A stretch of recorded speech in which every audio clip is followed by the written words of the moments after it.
It's a natural human tendency, especially when we're trying to build something new, to lean into copying what others have done before us. We look to it for inspiration, for models, for a roadmap, but how much is too much? And how do you ensure that in seeking inspiration, you don't accidentally lose your own unique voice? As someone who's spent years navigating the ups and downs of running my own small business, I've walked this path firsthand. I've taken cues from the past and even followed someone else's blueprint for business, only to realize it led me completely off course. I actually had to restructure my entire business from the ground up, which was a tough lesson, but it taught me invaluable insights into finding and trusting my own intuition amidst all of the noise, and getting comfortable with the discomfort of forging a path that doesn't have a clear way forward.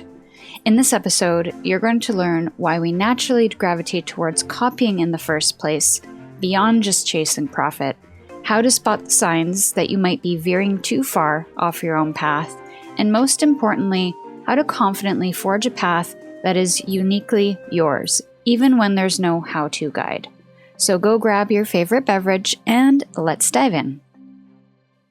Today's topic might sound a little controversial, but trust me, it's something we all do, often without even realizing it.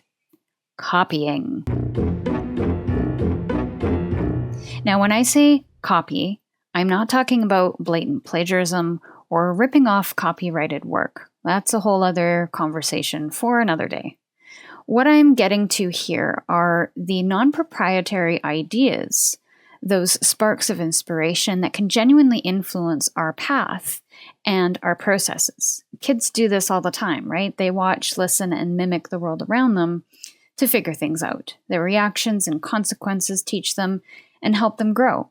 So it's natural for us adults to do the same to a certain degree. I've definitely copied, taking inspiration from the design aesthetics of the 60s and 70s, following business strategies or best practices from other successful artists and designers. These elements then became the springboard for my own creations and processes. However, somewhere along the way, especially when I was following those already laid out paths, I realized I was losing touch with my own voice and intuition. It got to the point where I had to completely restructure my business because I was following someone else's rulebook a little too closely, and it no longer resonated with where I wanted to go. Many other reasons could have played a part in that, sure, but this was a really big piece of that puzzle that I needed to address in order to figure out my own true path. And figuring that out isn't clear. And there's definitely a bit of fear, if not a lot of fear, that comes with that, especially when your intuition might be telling you to go against the grain of what's been done before. Are you going in a direction that will be unique and attract an audience? Or will you end up isolating yourself? That's the tricky part. And that's exactly how I'm feeling right now on my new business path, because I'm merging so many aspects of what I used to keep separate or just to myself. And there's no instruction manual, no what's next guide, no best way to do it book. I have to experiment, try things out, and figure it out as I go. But here's the really cool part. So far, this new path is being entirely driven by my intuition and everything I've picked up from my business journey. I'm not aiming to reinvent the wheel, but I am intentionally weaving in different aspects of my experience, skill set, and natural abilities to create something truly distinct and that resonates with me. Now, this approach is essential for making any path, project, or concept truly yours. But before we can fully embrace that, we need to understand how we might be copying, how much we're copying, and why. In a beneficial way, we might copy to work more efficiently, refine an already existing idea, or master a new technique. This kind of learning can absolutely help you discover your own direction. But eventually you might feel that internal pull to create something entirely fresh, which I would encourage. And if you ignore that call, you risk finding yourself completely off track. And you'll know when you are off track if what you're doing no longer resonates with you or reflects your core values. You might experience burnout or notice you're attracting the wrong kind of clients or audience. And if you continue on that misaligned path, it can start to take a toll. You might begin to doubt your own unique ideas or feel a creative stagnation because you're not growing that metaphorical muscle. So how do you actually get back in touch with that inner voice and start finding your unique path? Starts with mindfulness. You've got to really check in with yourself and see how you're feeling about where you are right now. This may mean taking a break, stepping away from the endless scroll of online inspiration, and just reflecting. Ask yourself, what do I truly want to create and why? Or how can I put my own spin on this by including more layers or elements that feel uniquely me? Another powerful tool is creative play. Think about doing things just for fun, with absolutely no business agenda and without judgment.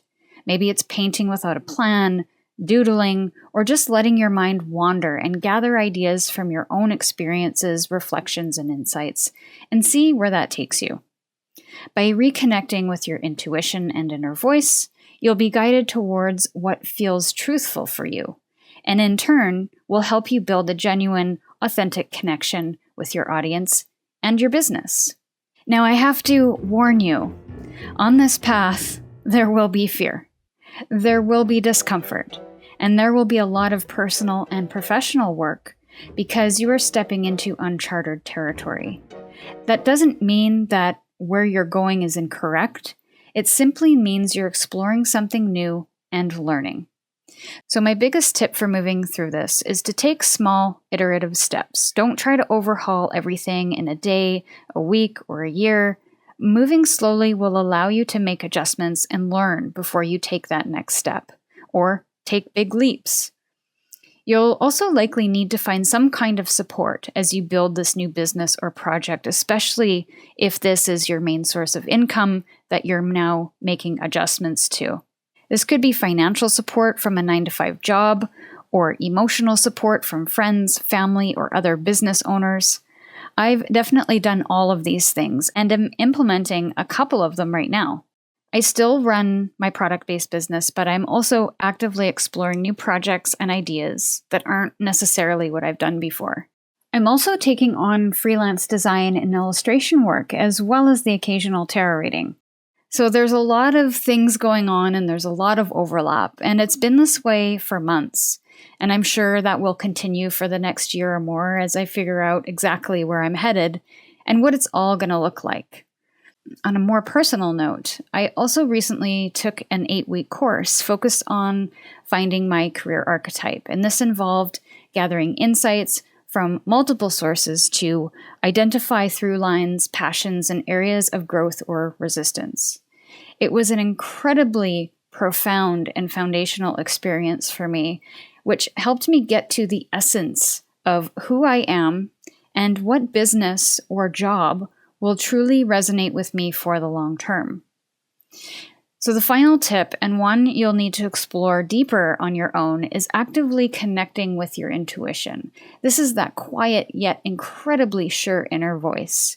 It's a knowing that you can't quite explain, but it's there. It's not triggering or rooted in panic, fear, anxiety, or even excitement. It's neutral, subtle, and incredibly honest.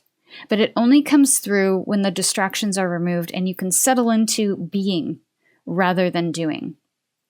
So nurture that relationship a little bit more to start trusting it and moving with it more deeply. And the ultimate reward for all of this is true resonance, sustained passion, and building something that is uniquely yours. So I'd love to hear your experiences with this idea of copying, inspiration, or finding your unique path. Feel free to share those stories in the comment section. And if not, I would encourage you to take one small action this week to connect you with your intuition or to try something new without judgment. And hopefully these steps will help you discover your own way forward a little more. Thank you so much for listening and sharing this space with me today. If you resonated with this episode or have suggestions for future topics, like this video and let me know in the comments section. Everything else you'd like to explore or know about my services or my newsletter can be found in the description box. Until next time, my friend, stay curious and we'll see you in the next episode.